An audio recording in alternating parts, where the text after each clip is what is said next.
कहा कि कुरान इसके बारे में क्या कहता है। मैंने उसको पढ़ना शुरू किया और जब मैंने उसे पढ़ा तो मैं हैरान और शशदर रह गया। मैंने अच्छी नीयत से उसे पढ़ना नहीं शुरू किया, मैंने गलत इरादे और नीयत से पढ़ना शुरू किया, मगर उसके बावजूद मैं इस नतीजे पर पहुंचा कि इस किताब ही के अंदर में सुकून है। मुसलमान जब तक के अच्छे माहौल में, मदरसे और दीन के माहौल में, अपनी कॉलेज उलमा की निगरानी में अपनी यूनिवर्सिटी और अपनी कॉलेजें और अपनी स्कूलें नहीं चलाएगा, वहां तक कि हम अब अपने करंट जनरेशन और नेक्स्ट जनरेशन को ईमान और इस्लाम पर नहीं देख सकेंगे।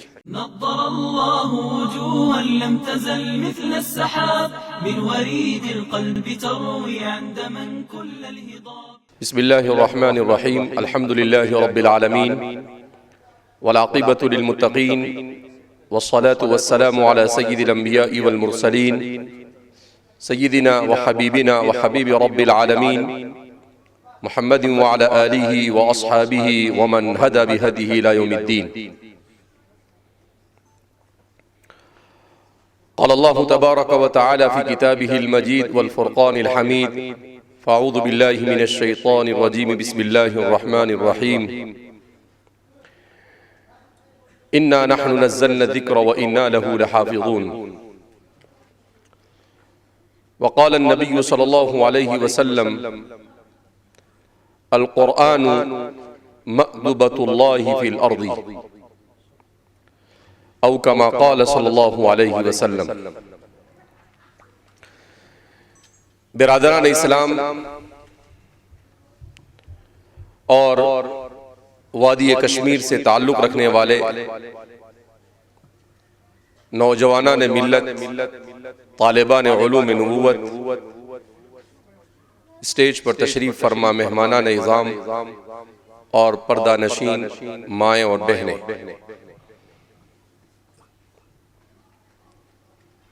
कश्मीर को दुनिया की जन्नत कहा जाता है कि अल्लाह रब्बुल इज़्ज़त ने इस वादी को जमाल और खूबसूरती अता फरमाई।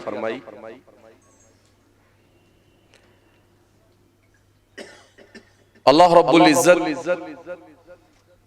ने इस दुनिया को बनाया और दुनिया के मुख्तलिफ खित्तों को मुख्तलिफ किस्म की खुसूसियतों से मालामाल किया। कहीं पर गर्मी का होना वो वहां के लिए बेहतर होता है, कहीं ठंडी का होना वो उस इलाके के लिए बेहतर होता है, कहीं पर रेगिस्तान तो कहीं पर पहाड़ियां तो कहीं पर समंदर। मगर दुनिया के जिस खित्ते में भी और जैसे इलाके में भी हजरत इंसान आबाद है, हर जगह पर हजरत इंसान को अपनी जिंदगी बेहतर से बेहतर प्रोफेशनल अंदाज में गुजारने के लिए एक दस्तूर हयात की जरूरत। ऐसे जिंदगी गुजारना कि जिंदगी का हर लम्हा इस तरह से गुजरे जिसमें खालिक और मालिक भी राजी हो और साथ ही साथ उसका हर काम ऐसा हो जिससे हसन दुनिया और हसन आखिरत वाबस्ता हो। ये इंसान की जिंदगी का बहुत मुश्किल काम, ये काम इतना आसान नहीं था कि इंसान सिर्फ जो अशरफुल मखलूकात है, अल्लाह के दिए हुए जहन, अल्लाह की दी हुई इंसान की सलाहियत और जिस अल्लाह रब्बुल इज़्ज़त ने कुरान में कहा फी अहसनी तक़वीम कि हमने इंसान को बेहतरीन ढांचे में पैदा किया और वजूद बख्शा और जहां अल्लाह फरमाते हैं वलक़द कर्रमना बनी आदम, कि हमने बनी आदम को यानी हजरत आदम अलैहिस्सलातु वस्सलाम की औलाद को मुकर्रम और मुअज़्ज़ज़ और मुशर्रफ बनाया। इन तमाम चीजों के बावजूद अल्लाह रब्बुल इज्जत ने ये निजाम बनाया कि इंसान हर लम्हा और हर वक्त अपने खालिक के साथ जुड़ा रहे। तो अल्लाह ने बंदे को अपने से जोड़े रखने के लिए हज़रात अंबिया किराम अलैहिमुस्सलातु वस्सलाम को मबरूस किया और उन अंबिया पर अल्लाह रब्बुल इज्जत ने किताबों को नाजिल किया और शराए को और शरीयतों को नाजिल किया। उन शरीयतों में इंसान को सुबह से लेकर शाम तक और शाम से लेकर रात तक और रात से लेकर सुबह तक जो भी वो काम करे, चाहे उसका रिश्ता दूसरे इंसान के साथ, चाहे उसका रिश्ता अल्लाह की दूसरी मखलूक के साथ या दुनिया की किसी भी चीज के साथ हो, उन तमाम के तमाम ताल्लुकात में हमेशा अल्लाह की रजामंदी पेश नजर रहे। इस तरह का इल्म अल्लाह रब्बुल इज्जत ने देने के लिए जहां बहुत सारी किताबों को नाजिल किया, वहां पर खातमुल अंबिया वल मुरसलीन अहमद मुस्तफा मोहम्मद मुजतबा हबीब किब्रिया सल्लल्लाहु अलैहि वसल्लम की मुकद्दस जात पर कुरान करीम जैसी इंतहाई बाबरकत किताब को नाजिल किया। एक ऐसी किताब नाजिल की जो किताब हर इंसान के लिए दस्तूर हयात, चाहे उसका दुनिया के किसी भी खित्ते से ताल्लुक हो, चाहे उसका अब इंसानी किसी भी तबके से ताल्लुक हो, चाहे वो बादशाह हो, चाहे वो रियाया हो, चाहे वो तालीम याफ्ता हो, चाहे वो जाहिल हो, चाहे वो जवान हो, चाहे वो बूढ़ा हो, चाहे वो औरत हो, चाहे वो मर्द हो, जिससे भी ताल्लुक हो, ये दुनिया की वाहिद किताब है जो हर किस्म के इंसान और हर तबके के इंसान के और हर तरह के मसाइल का हल इंसान के सामने पेश करती है।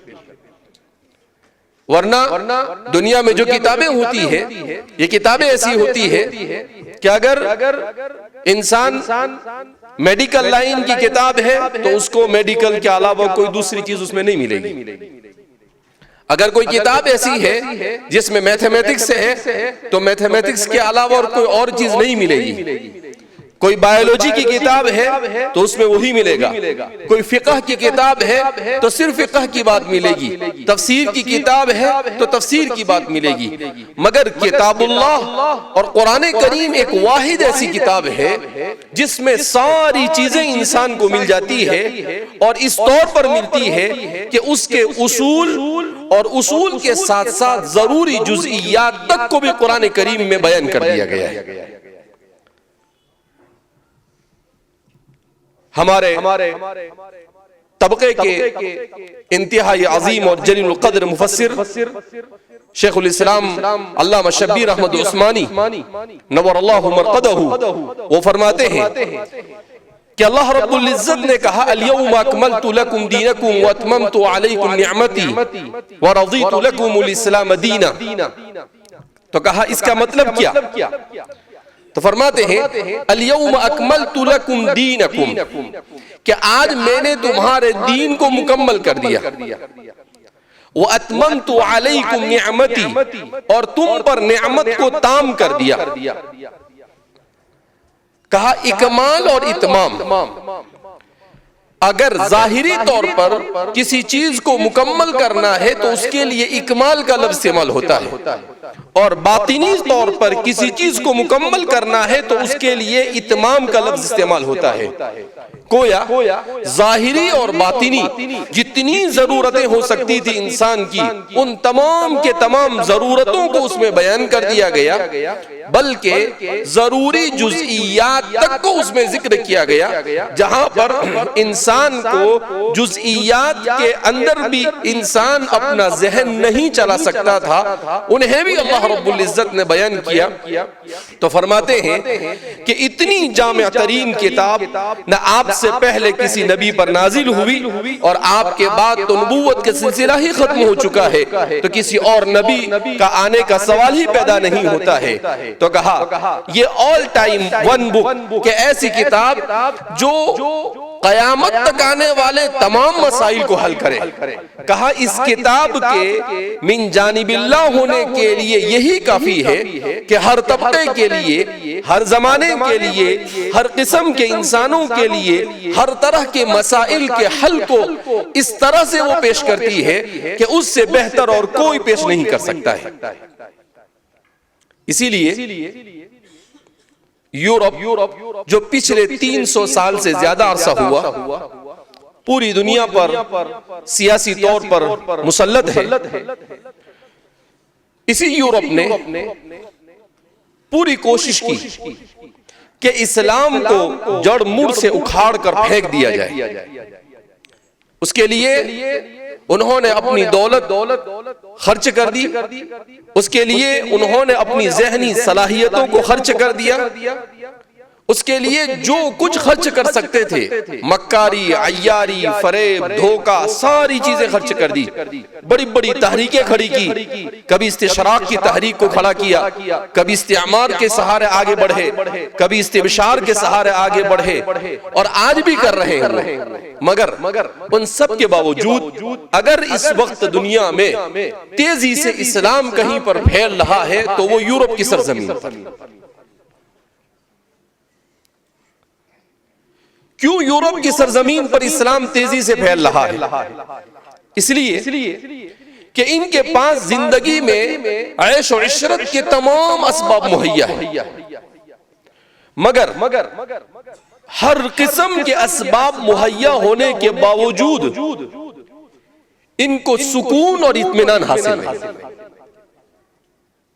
और इंसान के लिए सबसे बड़ी नेमत यह है सुकून और इत्मीनान, और वो नेमत उन्हें हासिल नहीं। जब इन्होंने देखा कि बेहतरीन गद्दों पर, बेहतरीन एसी के कमरे में सोकर और आलीशान बंगलों में रहकर और समंदरों में रहकर जहां कहीं वो बेहतर से बेहतर जिंदगी गुजारने के सलीके इख्तियार कर सकते थे, सारे इख्तियार किए और दौलत के दहाने उस पर उन्होंने लुटा दिए, मगर उसके बावजूद उन्हें सुकून नहीं मिला। तो वो ये सोचने पर मजबूर हुए कि आखिर ये सुकून मिलेगा कहां। तो उन्होंने कहां रुजू किया? उन्होंने रुजू किया कुरान करीम की तरफ। उन्होंने कुरान को समझने की कोशिश की। एक बहुत बड़े साइंटिस्ट मिलर वो कहते हैं कि मैंने कुरान करीम को पढ़ना शुरू किया, समझना शुरू किया। इसलिए शुरू किया ताकि उसमें गलतियां निकालूं और गलतियां निकाल कर मैं ईसाई लोगों को बताऊं और मुसलमानों को भी बताऊं और इस तरह से मुसलमानों को मैं ईसाई बनाऊं। मगर हुआ क्या? चंद महीने कुरान का मुताला करने के बाद वो खुद इस्लाम में दाखिल। सिर्फ इस्लाम में दाखिल नहीं हुए, कुरान करीम के एजाज पर किताब लिखी और उस किताब में उन्होंने बहुत सारे पहलू उठाए। उसमें उन्होंने लिखा कि कुरान करीम ही अल्लाह की किताब है। इसको समझने के लिए इतनी सारी दलीलें इस किताब में मौजूद है कि इंसान अगर न्यूट्रल होकर इस किताब को पढ़े तो वो ये माने बगैर रह ही नहीं सकता कि ये खालिक और मालिक के अलावा किसी और की किताब हो ही नहीं सकती। वो कहता है कि मैंने एक तरफ कुरान को पढ़ा, दूसरी तरफ मैंने रसूलुल्लाह सल्लल्लाहु अलैहि वसल्लम की सीरत तय्यबा को पढ़ा, बायोग्राफी ऑफ मोहम्मद सल्लल्लाहु अलैहि वसल्लम। दोनों को जब मैंने पढ़ा तो मुझे सबसे बड़ी दलील कुरान के मिन जानिबिल्लाह होने की ये मिली कि मोहम्मद अरबी सल्लल्लाहु अलैहि वसल्लम की पूरी जिंदगी ये इबारत थी तकलीफों से। आप अभी इस दुनिया में तशरीफ नहीं लाए उससे पहले आपके वालिद उस दुनिया से चल बसे, अब यतीम पैदा हुए। अभी आप बड़ी मुश्किल से चलने लगे थे, आपकी वालिदा इस दुनिया से चल बसी। आप सल्लल्लाहु अलैहि वसल्लम अभी कुछ समझने लगे थे कि आपके दादा भी इस दुनिया से रुखसत हो गए। तो इस तरह से इस दुनिया में आने से पहले उन पर मसाइब और मुश्किलात का आगाज हुआ और आखिर तक रहा, मगर उसके बावजूद उनकी जिंदगी की इन परेशानियों को कुरान करीम ने बयान नहीं किया। इसका मतलब यह है कि ये मोहम्मद अरबी सल्लल्लाहु अलैहि वसल्लम की अपनी बनाई हुई किताब नहीं है, बल्कि खालिक की उतारी हुई किताब है, जिसने इंसानों की रहनुमाई के लिए जिन चीजों की जरूरत थी उसको बयान किया, उसके अलावा और किसी चीज को बयान नहीं किया। फिर वो कहता है कि मैं बायोलॉजी से ताल्लुक रखता हूं, साइंस मेरा मैदान। तो मैंने कहा कि जरा मैं ये भी देखूं कि साइंसी पहलू से कुरान करीम क्या है। तो वो कहते हैं कि मुझे सबसे ज्यादा दिलचस्पी जनीन के बारे में, यानी मां के पेट में जो बच्चा होता है उस बच्चे के जिंदगी के कितने मराहिल होते हैं। मैंने कहा कि कुरान इसके बारे में क्या कहता है। मैंने उसको पढ़ना शुरू किया और जब मैंने उसे पढ़ा तो मैं हैरान और शशदर रह गया, इसलिए कि कुरान करीम ने मराहिल को जिक्र किया कि किस तरीके से बच्चा अलका मुज़ग़तन इज़ामन फ़कसौनल इज़ाम लहमा की जो तफसील कुरान ने बयान की कि वो एक मनी के कतरे की सूरत में मां के रहम में जाता है, उसके बाद वो तब्दील होता है मुज़ग़ा में, फिर अलका। तो कहा ये जो तफसीलात इतनी बारीकी के साथ कुरान ने बयान की कि इंसान आज 40 साल पहले जब उसने सोनोग्राफी बनाए और बड़े बड़े मशीन बनाए तब जाकर वो इतनी तफसीलात को नहीं जान सका, मगर कुरान ने इन तफसीलात को बयान किया। इसका मतलब ये है कि उस जमाने में इन चीजों के जानने के कोई जराए नहीं थे, मगर उसके बावजूद ये चीजें इतनी बारीकी के साथ और मुकम्मल तौर पर सेहत के साथ, जिसमें जर्रा बराबर कोई गलती और चूक नहीं है, मौजूद है। इसका मतलब यह है कि उस खालिक और मालिक ही ने इस किताब को नाजिल किया जो मां के पेट में बच्चे को परवरिश देता है।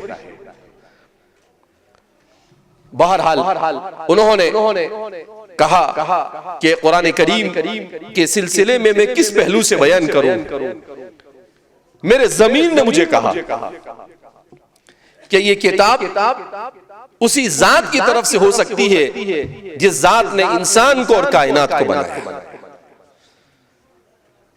तो मैंने अच्छी नीयत से उसे पढ़ना नहीं शुरू किया, मैंने गलत इरादे और नीयत से पढ़ना शुरू किया, मगर उसके बावजूद मैं इस नतीजे पर पहुंचा कि इस किताब ही के अंदर में सुकून है।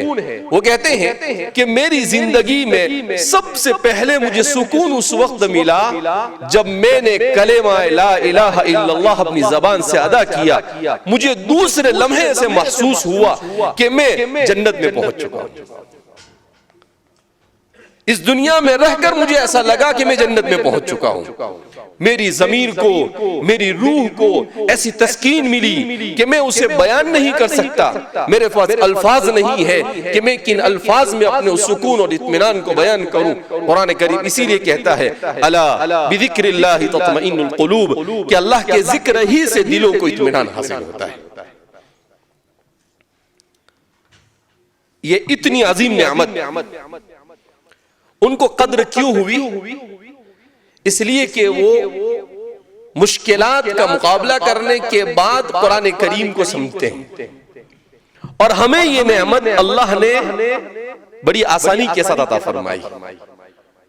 और उर्दू में कहते हैं माल मुफ्त दिले बेरहम, कि जब मुफ्त में कोई माल इंसान को मिल जाता है फ्री में, तो इंसान उसकी कदर नहीं करता है। तो हमने उसकी कदर नहीं की। आज का मुसलमान जो परेशानियों से गुजर रहा है, इन परेशानियों के दसियों असबाब बयान किए जाते हो, मगर अगर बुनियादी तौर पर कोई मुझसे ये पूछे कि इसका बुनियादी सबब क्या है कि मुसलमान अपने आप को हक पर होने के बावजूद क्यों मुसलमान इतनी सारी परेशानियों से गुजर रहा है, तो उसका सीधा सीधा जवाब ये है कि मुसलमान ने अल्लाह की किताब को पढ़ना, समझना, उस पर अमल करना और उसके पैगाम को इंसानियत तक पहुंचाना छोड़ दिया। और हदीस पाक में अल्लाह के रसूल सल्लल्लाहु अलैहि वसल्लम का इरशाद है कि तुम अल्लाह की किताब को, अल्लाह के दीन को छोड़ोगे तो अल्लाह तुम्हें दुश्मनों के हवाले करेगा। हमने अल्लाह की किताब को छोड़ दिया तो हमें दुश्मनों के हवाले कर दिया गया। लिहाजा हमें अपनी जिंदगी पर गौर करने की जरूरत है कि हम वाक़अतन अगर मुसलमान है तो आज मुसलमान होकर हमें कुरान पढ़ना नहीं आता है। एक बड़ा तबका ऐसा है मुसलमानों का जो कुरान पढ़ना नहीं जानता है।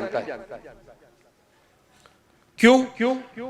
इसलिए कि हमारा तालीम याफ्ता तबका, हमारा वो तबका जो दुनिया बनाने में लगा हुआ है, बिजनेस और तिजारत में लगा हुआ है, वो ये समझ बैठा है कि कुरान का पढ़ना पढ़ाना ये मौलवी लोगों का काम है, मौलाना लोगों का काम है, हमारा ये काम नहीं है। जबकि कुरान करीम की तिलावत हर मुसलमान पर फर्ज है। और उलमा ने लिखा है कि कम अज कम 40 दिन में एक कुरान का खत्म करना मुसलमान पर जरूरी है। अगर वो 40 दिन में कुरान खत्म नहीं करता है तो वो गुनहगार होता है।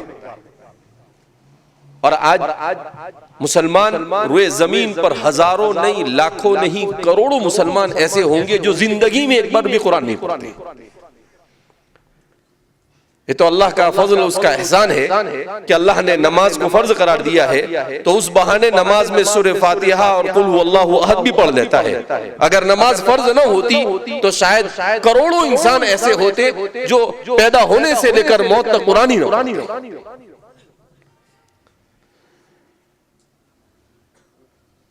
तो इसलिए हमें अपने आप को अल्लाह की किताब से जोड़ने की जरूरत है।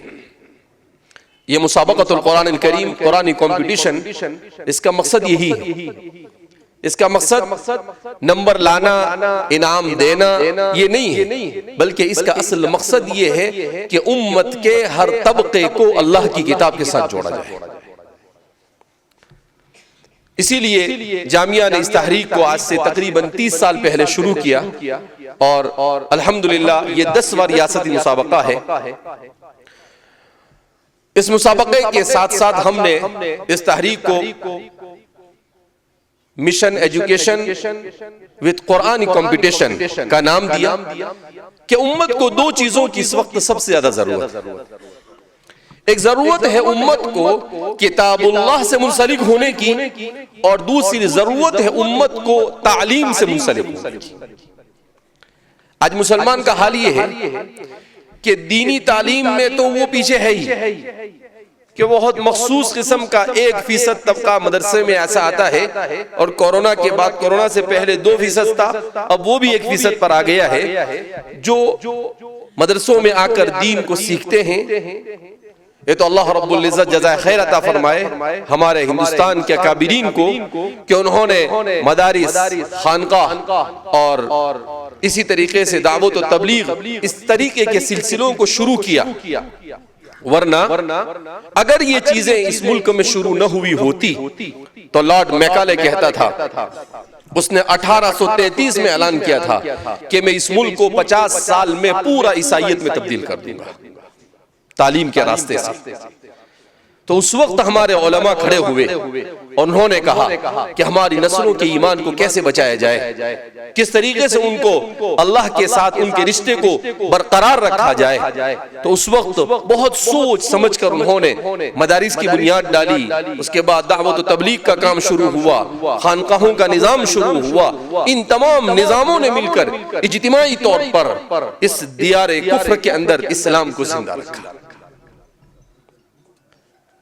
हकीमुल उम्मत मुजद्दिद मिल्लत हज़रत थानवी रहमतुल्लाह अलैह फरमाया करते थे कि आज का मुसलमान उलमा की कदर नहीं करता है, और उलमा को अपने ऊपर बोझ समझता है। हजरत फरमाते थे कि मैं मुसलमानों से ये कह देना चाहता हूं कि जैसे तुम न पढ़कर भी अगर दुनिया कमा सकते हो तो उलमा पढ़े हुए हैं, ये भी दुनिया कमा सकते हैं। अगर तुम इसे बोझ समझ रहे हो तो तुम छोड़ दो इन्हें, ये भी तुम्हारी तरह दुनिया कमाएंगे और अपना खा लेंगे और अपनी जिंदगी गुजार लेंगे। मगर फिर ये मत कहना 50 साल के बाद कि हमारे बच्चों की जिंदगी से दीन निकल चुका है, ये इर्तिदाद, कुफ्र और इरहाद का शिकार हो चुका है। कहा तुम ऐसी शिकायत हमसे मत करना और हम भी कह देंगे कि अल्लाह इन्हें खुद अपने दीन की फिक्र नहीं थी तो हम क्या करें, हमने भी इन्हें इनके हवाले कर दिया। तो कहा कि उलमा के साथ वाबस्तगी के अंदर दीन के साथ जुड़ा रहना ये मुमकिन है, इसलिए कि दीन हो या इल्म हो, ये सिर्फ किताब से नहीं महफूज रहता है, उसके लिए सोहबत का होना जरूरी है। इसीलिए मुफक्किर इस्लाम हजरत मौलाना अली मियां नदवी नव्वरल्लाहु मरक़दहू फरमाया करते थे कि किसी भी दीन के जिंदा रहने के लिए दो चीजों का होना जरूरी है। नंबर 1 किताबुल्लाह का और नंबर 2 रिजालुल्लाह का। रिजालुल्लाह का मतलब अल्लाह वाले। तो फरमाते हैं कि इस्लाम के साथ अल्लाह रब्बुल इज्जत ने यह एहसान किया कि अल्लाह ने चूंकि ऐलान कर दिया था इन्ना नहनु नज़्ज़लना ज़िक्र व इन्ना लहू लहाफ़िज़ून, लिहाजा अल्लाह ने अपने इस वादे के मुताबिक हर जमाने में ऐसे उलमा, ऐसे बुजुर्गों को और ऐसे औलिया को खड़ा किया जो सही माने में उस जमाने के हालात को पेश नजर रखकर अल्लाह के दीन और अल्लाह की किताब को लोगों को समझाने का फरीज़ा अंजाम देते। काकर्न अव्वल में उमर इब्न अब्दुल अजीज से सिलसिला शुरू होता है हजरत सहाबे किराम रिज़वानुल्लाहि ताला अन्हुम अजमईन के बाद, और इस सदी तक शाह वलीउल्लाह मुहद्दिस देहलवी रहमतुल्लाहि अलैहि से होते हुए हर जमाने में अल्लाह ऐसे लोगों को खड़ा करता रहा जो रिजालुल्लाह के इस फरीजे को अंजाम देते रहे। वरना किताबुल्लाह, अल्लाह की किताब तो यहूद के पास भी आज है, नसारा के पास भी आज तौरात और इंजील उनके पास, यहूद और नसारा के पास है, मगर उनके यहाँ कमी है रिजालुल्लाह की। उनके यहाँ पर उस किताब को उसके पूरे मज़ामीन की हिफाजत के साथ सही माने में उसको समझने और समझाने वाले नहीं, जिसकी वजह से युहर्रिफूनल कलिम अन मवादिइही, कुरान करीम ने बयान किया कि वो अल्लाह की बातों को अपनी जगह से फेर कर बयान करते हैं, अपनी मर्जी के मुताबिक उसकी तफसीर करते हैं और लोगों को ज़लालत और गुमराही की तरफ ले जाते हैं। लिहाजा सबसे अहम बात तो ये कि किताबुल्लाह से मुंसलिक हो जाए। दूसरा, तालीम से मुंसलिक होना इसलिए जरूरी है कि तालीम आज की दुनिया में इंसान की जिंदगी की ऐसी जरूरत बन गई है कि इसी तालीम की वजह से इंसान दीन पर भी रह सकता है और इसी तालीम की वजह से इंसान बेदीनी का भी शिकार हो सकता है। तालीम में सबसे इंपॉर्टेंट जो चीज होती है वो एनवायरमेंट, माहौल। इन लोगों ने, अंग्रेजों ने, अगरचे वो दुनिया हमारे हिंदुस्तान से भी चले गए और कहां कहां से वो चले गए, मगर ये अपने पीछे ऐसा निजाम तालीम देकर गए जहां माहौल ये बेदीनी का होता है और उसी माहौल की वजह से हमारे बच्चे ये दीन के साथ वाबस्तगी उनकी बाकी नहीं रहती है। इसीलिए हम देखते हैं कि स्कूल और कॉलेज में जब अक्सरियत गैर की होती है और हमारे बच्चे वहां जाकर पढ़ते हैं या पढ़ाने वाले उनके ज़हन इस्लामी नहीं होते हैं, कुरान से वाबस्ता नहीं होते हैं, तो फिर हमारे बच्चे भी उसी तरह के ख्यालात का शिकार हो जाते हैं। फिर उनको मोड़ना ये बहुत मुश्किल होता है। एक आखिर में एक बात कहकर मैं अपनी बात को खत्म कर देता हूं। एक बहुत बड़े जर्नलिस्ट वो लिखते हैं कि एक इंटरनेशनल कॉन्फ्रेंस में मेरा जाना हुआ अमेरिका, तो मेरे बाजू में एक यहूदी आकर बैठ गया, वो भी जर्नलिस्ट था। बातें होते होते मेरी उससे दोस्ती हो गई, यासिर मोहम्मद खान कहते हैं, ये सच्चा वाकया है। मैंने उससे कहा कि मैं कोई यूनिवर्सिटी अच्छी यहां की देखना चाहता हूं। उनका ताल्लुक पाकिस्तान से था, यासिर मोहम्मद खान का। तो उसने कहा ठीक है फलां टाइम पर हम चलते हैं। कहा वो मुझे एक यूनिवर्सिटी में ले गए। जब यूनिवर्सिटी में गए तो सबसे पहले हॉस्टल आया। हम हॉस्टल में एंटर हुए तो अंदर जब दाखिल हुए तो दोनों तरफ नोटिस बोर्ड लगे हुए थे। उन नोटिस बोर्ड पर एक जगह पर मुझे ऐसा लगा कुछ उर्दू या अरबी में लिखा हुआ है या फारसी में लिखा हुआ है, तो मैं खड़ा होकर उसे पढ़ने लगा। बड़ा इबरतनाक वाकया है हम लोगों के लिए। फिर जब मुझे उसने देखा कि मैं पढ़ने की कोशिश कर रहा हूं तो यहूदी मुझे आकर कहता है, Mister Yasir, you are very happy, you are very proud, आप बहुत खुश होंगे, आपको फख्र हो रहा होगा कि यहाँ पर आपकी जबान वाले यानी उर्दू, अरबी या फारसी वाले बच्चे भी यहाँ रहते हैं, तो ही तो यहाँ पर ये नोटिस बोर्ड के ऊपर नोटिस लगी हुई है। वो कहते मैंने भी फख्र से कहा यस। कहा जैसे ही मैंने यस कहा तो वो जोर से हंसने लगा। मुझे बड़ा ताज्जुब हुआ कि ये आदमी क्या कहना चाहता है। कहा मैं जर्नलिस्ट, मैंने तहिया कर लिया कि मैं किसी तरीके से इससे बात निकलवा के रहूंगा कि आखिर ये क्या कहना चाहता है, ये कोई हंसने की जगह नहीं है और ये हंस क्यों रहा है। उसके बाद वो कहते हैं कि पूरा घूमे, लास्ट में कैफे में जाकर बैठे तो मैंने उससे सवाल किया कि मैं नोटिस बोर्ड पर कुछ पढ़ रहा था, उस वक्त आपने मुझे अजीब सवाल किया, मैंने सवाल का जवाब दिया, वहां पर हंसी का कोई मौका नहीं था, आप क्यों हंसे। तो उसने कहा बात छोड़ो। ये कहते हैं कि जर्नलिस्ट की आदत ये होती है कि वो आपके गले में उंगलियां डालकर आपके पेट से बात निकलवाने का माहिर होता है। वो कहते मैंने कहा कि मैं छोड़ूंगा नहीं। मैंने उसे कहा कि जब तक आप बताएंगे नहीं वहां तक कि मैं यहां से उठने वाला नहीं। जब मैंने मजबूर किया तो फिर उसने कहा कि देखो यासिर, एक बात मैं आपको कहना चाहता हूं कि तुम मुसलमान कुछ भी कर लो, लेकिन करंट सिचुएशन में हमारा यहूदियों का तुम कुछ नहीं बिगाड़ सकते। 10-15 साल पहले की बात। तो कहता है क्यों। यासिर कहते हैं मैंने पूछा क्यों।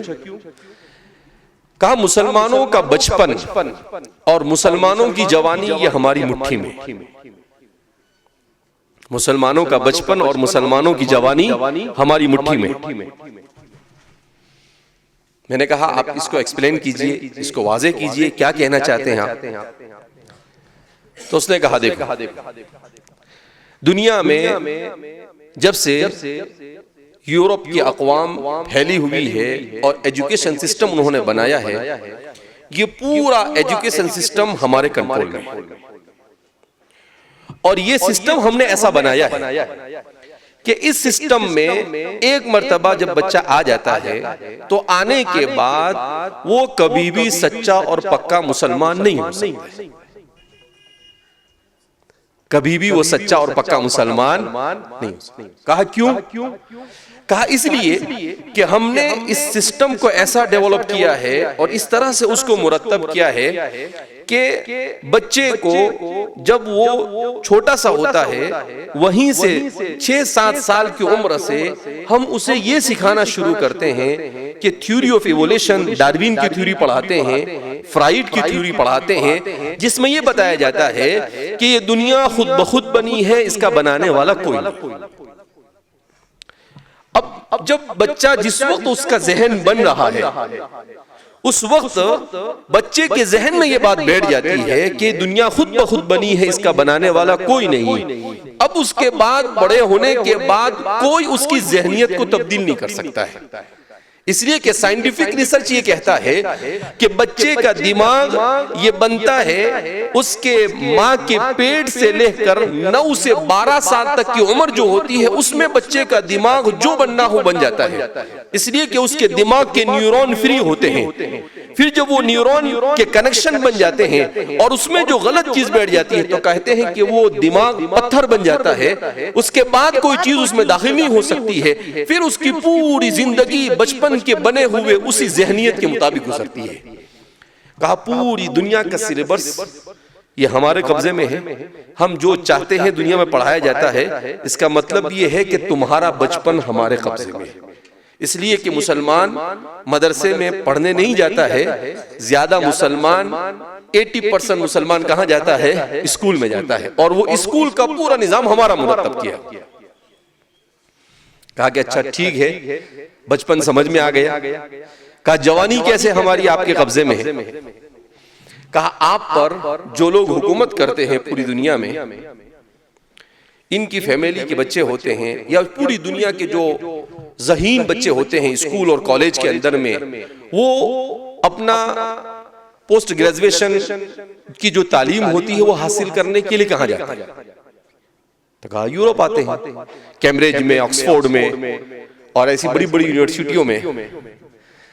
तो फिर कहा वो हंसता है और कहता है हम बेवकूफ हैं, उनको पढ़ाएंगे हमारे पास आएंगे तो। अगर हम उनको पढ़ाएंगे तो ये तो बाद में चलकर मेरी बिल्ली मुझी को मियाओ हमारे सर पर सवार होंगे।